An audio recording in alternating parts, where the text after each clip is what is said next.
Now, the Morrison government humiliated today in Parliament, and in a way that makes me ask, has it lost control? This afternoon, the government asked Parliament to give the job of Deputy Speaker to a Nationals MP, Damien Drum. Instead, Parliament, including some Nationals, voted to give the job instead to a Rebel MP, Lou O'Brien, who just this morning quit the National Party room. O'Brien quit the party room but not the government in protest against Nationals leader Michael McCormack, the Deputy Prime Minister. Because O'Brien had backed Barnaby Joyce's failed challenge last week against McCormack, and now he and other Joyce supporters are furious that McCormack then rewarded his mates with promotions and kept all his rivals on the backbench. Winner takes all. Well, today, McCormack tried to reward yet another one of his supporters, Damien Drum, by making him Deputy Speaker, but O'Brien decided to stand against Drum after Labor nominated him in an ambush of the government. I nominate Mr Lou O'Brien, the member for Wide Bay. If he does not wish to accept the nomination, he needs to indicate that to the House. If he does not, the member for Wide Bay. Mr Speaker, I wish to accept the nomination for Deputy Speaker. And O'Brien won that job in a secret vote of Parliament, and won it easily too, 75 votes to 67. As a country policeman, I find it incredible that I can walk into this place and take part in this. And no wonder Labor leader Anthony Albanese was crowing. No amount of marketing or spin can hide the humiliation. I think we've just seen the stability of the coalition on full view. On full view. For everyone, for all to see, government members running against each other. Now, joining me is a man that I've said several times is the most talented politician I think the Nationals have. Yet Michael McCormack refused to put him back in the government, rewarding the Deputy Prime Minister's mates instead. The man I'm talking about is Matt Canavan, who last week quit as Resources Minister as a matter of principle to back Barnaby Joyce. Matt Canavan, thank you so much indeed for your time. The Morrison government couldn't get its candidate elected as Deputy Speaker. You got a Rebel Nationals MP elected instead with Labor's help. How embarrassing is this for the government? Well, look, it's a rough day at the office, Andrew. There's no doubt about that. I had a pretty rough week myself last week, mate. So these things come and go. I think my week was rougher than what Scott and Michael have had today. So look, they'll get through this. In fact, you know, there's always silver lining, right? There's always a silver lining, and there is for me. I've still got a life as a Senator for Queensland. I'm taking full advantage of that. And I think, you know, one benefit of today, look, Lou didn't vote for or he said, you know, didn't vote for Michael last week, but, you know, maybe they can start healing divisions. We can all get along with it, because that's what I want to do. I'm focused now on getting back to my job as a Senator for Queensland. I want to promote economic development and jobs and opportunity, and I'm damn fighting for that today with coal-fired power. I'm going to get onto that topic. Fighting Greens, and I love that. Mm-hmm. I'm going to get onto that topic in a second, because it's very important what you're doing. But just stick with this for a sec. What does it say about the stability of the government? If it lost this vote with O'Brien switching, it could now lose more. Well, look, let's keep this in context. The vote wasn't about legislation or policy or even a motion expressing a view. It's a vote on a personnel, on a person or on a pick for a position, so to speak. Now, the Deputy Speaker of the House of Representatives, I don't want to diminish it. I'm a Senator. I don't know too much about how they all work, but it's an important position. But Lou remains part of the government. A government member has been selected for that position, as is normal, and the Parliament will continue to function as it always does, and the government will continue on. In fact, Lou O'Brien didn't rule out crossing the floor in an interview with Sky this afternoon. I'll get to that with the panel. But how did matters get this far, Matt, where you've got this unbelievable dissension within the Nationals, this destabilising the government, loses a vote, couldn't reward one of its mates?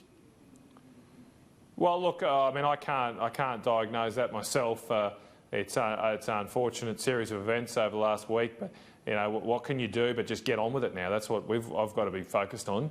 I made my own decisions last week about who I thought best was to lead the party, but I respect the view of the party room, support Michael McCormack, and I've got a very important job to do, and lots to do. And I've been probably busier in the past week than I have been for the last few months, and I'm too busy to think about lose too much sleep over who's a deputy speaker in the House of Representatives.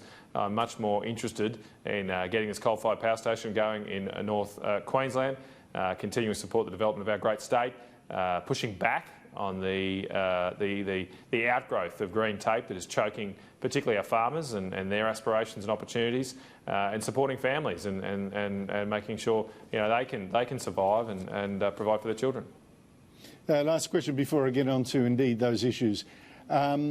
Is there now a bunch of Barnaby Joyce supporters like you who are just going to go their own way, like you're doing, but in fact could more of you split from the Nationals party room as Lou O'Brien has just done? Well, that's not on the radar at the moment. Certainly not in my thoughts. I was a little surprised about Lou's decision, but it's his call. And he's made his decision. What I'm focused on, I mean, there's been a little bit of, I think, over-reporting or over-speculation, over-exaggeration about some of the statements the last week. Every member of the Liberal National Party, particularly the Nationals Party, we protect our right as backbenchers to be able to decide our own positions on policy. It's rare, it's very rare that any of us do cross the floor, but if there's an issue of great severity for my constituents in Queensland, of course I'll put them first. That's what I'm here for.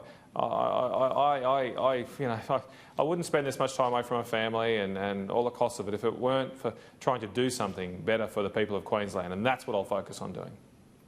Okay, now to that debate that you've been raising, and it's kind of also rocked the government a little bit today.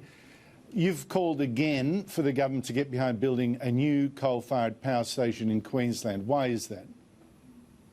Well, because we need it to protect jobs. I want to keep our jobs here. I don't want to ship them overseas. Yep, we could cut our carbon emissions by shifting our manufacturing over to China and importing the same consumer products back, but I think that would be a retrograde step for our country. I think we should use some of our natural resources to create jobs here. I mean, anybody has an alternative view. I mean, there's three views you can have in this debate. You can say no coal, no use of coal, no export of coal, no anything, and that's the Greens' position at least. It's coherent and consistent. You can have my position, which is, well, we should both export our coal to countries who want it to make money and create jobs, and we should use some here to create jobs. Again, that's coherent, it's consistent. Then there's the Labor Party's view, where you apparently support the export of coal overseas for other countries, but you don't support any use of it here at all. So our big exports in that environment would be coal, gas, iron ore, and our own jobs to other countries. And I think that's absurd. I want to back Australian jobs, and to keep jobs in copper refineries and zinc refineries and aluminium smelters in North Queensland, we need reliable baseload power. Renewables does not cut it. As I said today, renewables are the dole bludgers of our energy system. They only turn up to work when they want to. You can't, in a factory, you can't just turn off the cathodes when the wind stops blowing.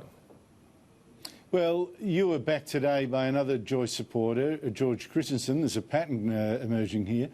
But your plan was attacked by two Liberal MPs, Trent Zimmerman and Dave Sharma, who I think is fair to point out both hold trendy inner city seats where the Green vote is high. But we also had former Liberal Prime Minister Malcolm Turnbull piling in and calling people like you nuts. Here he is.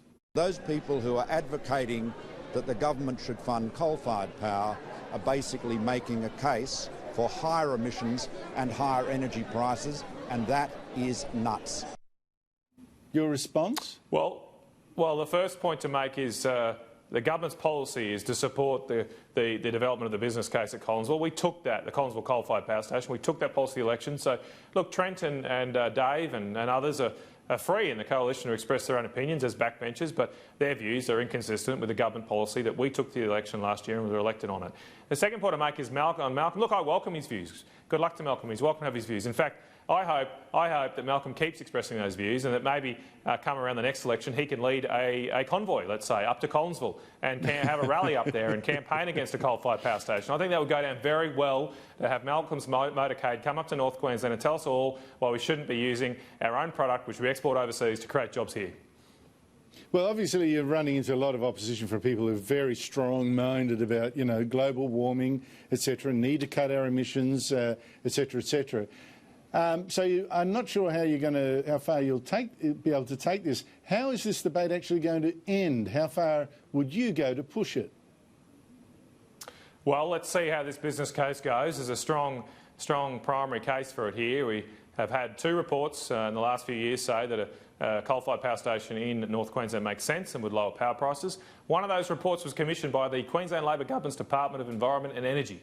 It was leaked and it came out showing that such a power station would be highly profitable. Surprise, surprise, the Director General of that department left his job a few months later. There's speculation about why, but that report was very clear. Back in 2013, Wayne Swan commissioned a report, an independent report by the company GHD, which also found that a coal-fired power station in North Queensland would lower prices because we don't have a baseload power station north of Rockhampton. So I live in Rockhampton, just outside Rockhampton, and that's the last one. That's the last power station as you go north through Australia that can stay on all the time. Now, there's a lot of country north of that area, and power prices are higher there because of the fact that there's no reliable power. So we just want some reliable power in North Queensland. You've got it in Victoria, you've got all the brown coal down there, you've got it in New South Wales with the Hunter Valley, you've got it in Queensland with the Surat Basin coal.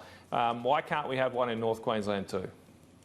Well, you're probably talking about the old days in Victoria. We scrapped one of our biggest coal-fired power stations. Result, power prices went up and shortages did too, and there were blackouts just last week. So there you go. Matt Canavan, thank you so much indeed for your time. No worries, Andrew. Have a good evening.